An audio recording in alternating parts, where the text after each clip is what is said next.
Hello friends, welcome to Tamil Veetu Samayal. இன்னைக்கு ரொம்பவே சுவையான குலோப் ஜாமுன் ரெசிபி தான் பார்க்க போறோம். எப்பவும் செய்யற குலோப் ஜாமுன் மிக்ஸை வச்சு செய்யாம வீட்ல இருக்கிற ரவை வச்சு எப்படி டிஃபரண்டா செய்யலாம்ங்கறத பார்க்கலாம். ஒரு கடாய் எடுத்துக்கோங்க. அதுல 1 கப் அளவுக்கு ரவை சேர்த்துக்கலாம். இத நல்லா நம்ம ரோஸ்ட் பண்ணி எடுத்துக்கணும். சோ மீடியம் லெவல் ஹீட்ல 5 ல இருந்து 7 நிமிஷம் வரைக்கும் நல்லா ரோஸ்ட் பண்ணி எடுத்துக்கோங்க. இதுல இருக்கிற கலர் மாறணும், அது வரைக்கும் நம்ம ரோஸ்ட் பண்ணணும். நான் எடுத்துருக்கிற ரவை பார்த்தீங்கன்னா நல்லா ஃபைனான ரவை எடுத்திருக்கேன். இன்கேஸ் உங்கள் வீட்டில் நல்ல பரு ரவையாக இருக்குது அப்படின்னா மிக்ஸி ஜாரில் கூட நீங்கள் ஆட் பண்ணிவிட்டு அதை நல்லா அடிச்சுட்டு அதுக்கப்புறம் இந்த மாதிரி ரோஸ்ட் பண்ணிக்கோங்க. ஸோ இந்த அளவுக்கு நல்லா கலர் மாறினதுக்கப்புறம் இதில் பால் ஆட் பண்ணிக்கோங்க.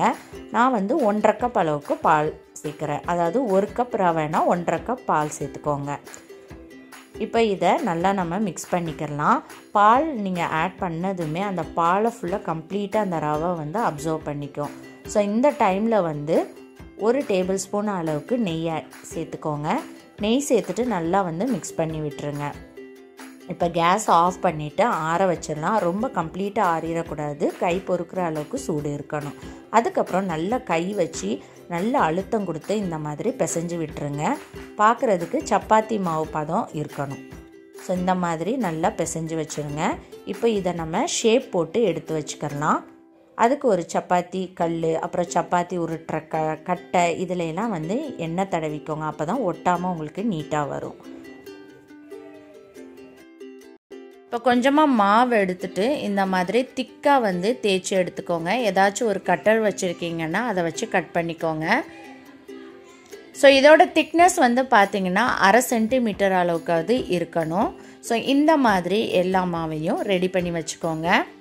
நான் ஏற்கனவே ரெடி பண்ணி வச்சுட்டேன். இப்போ இதை நம்ம பொரிச்சு எடுத்துடலாம். எண்ணெயை நல்லா காய வச்சுக்கோங்க. எண்ணெய் காஞ்சதுக்கப்புறம் ஒன்று ஒன்றுத்தையும் நம்ம சேர்த்துடலாம். ஸோ பேட்சாக போட்டு பொரிச்சு எடுத்துக்கோங்க. இது குக் ஆகிறதுக்கு பார்த்தீங்கன்னா மேக்ஸிமம் 5 நிமிஷமாவது தான் ஆகும். ஸோ மீடியம் லெவல் ஹீட்டில் வச்சு குக் பண்ணிக்கோங்க. அதுக்கு இடையில இந்த மாதிரி திருப்பி விட்டு குக் பண்ணுங்கள். அப்போ தான் எல்லா பக்கமும் ஈவனாக குக் ஆகும். அது மட்டும் இல்லை, ஈவனாக உங்களுக்கு கலர் கிடைக்கும்.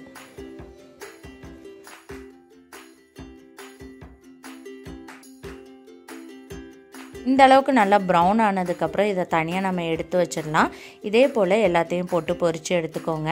இந்த ஷேப்பில் தான் நீங்கள் கட் பண்ணி செய்யணும்னு அவசியம் இல்லை. இந்த ஷேப் உங்கள்கிட்ட இல்லை அப்படின்னா சாதாரணமாக நம்ம எப்படி நம்ம குலோப் ஜாமுனுக்கு உருட்டி நம்ம பொரித்து எடுப்போமோ அது போல் கூட நீங்கள் செய்யலாம். இப்போ இதுக்கு சுகர் சிரப் எப்படி செய்யலாங்கிறத பார்க்கலாம். ஒரு கடாயில் 1 கப் அளவுக்கு ஜீனி சேர்த்துக்கோங்க. கூடவே 1 கப் அளவுக்கு தண்ணியும் ஆட் பண்ணிக்கோங்க. இப்போ இதை நல்லா நம்ம கொதிக்க வச்சிடலாம். இதில் கம்பி பதம் அதெல்லாம் வரணும்னு அவசியம் இல்லை. பிசுக்கு பதம்னு சொல்லுவாங்க. அதாவது தொட்டு பார்த்திங்கன்னா பிசு பிசுன்னு இருக்கும். ஸோ அந்த ஸ்டேஜ் வர்ற வரைக்கும் நல்லா கொதிக்க விட்டுக்கோங்க. இப்போ இதில் கொஞ்சமாக ஏலக்காய் தூள் சேர்த்துக்கோங்க. அந்த வீடியோ கட் ஆயிடுச்சு. ஏலக்காய் தூள் சேர்த்ததுக்கப்புறம் கேஸ் ஆஃப் பண்ணிவிட்டு 2 நிமிஷம் ஆற வச்சுருங்க. அதுக்கப்புறம் நம்ம பொரிச்சு வச்சுருந்த எல்லாத்தையும் சுகர் சிரப்பில் நம்ம சேர்த்துடலாம்.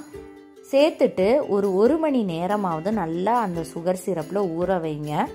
நல்லா ஊறினா தான் உங்களுக்கு நல்லா சாஃப்டாக இருக்கும். சாப்பிட்றதுக்கு ரொம்ப டேஸ்ட்டாகவும் இருக்கும்.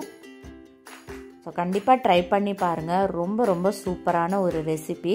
குலோப் ஜாமுன் இப்படியும் செய்யலாம் அப்படிங்கிறதுக்கு தான் இந்த வீடியோ நான் அப்லோட் பண்ணியிருக்கேன்.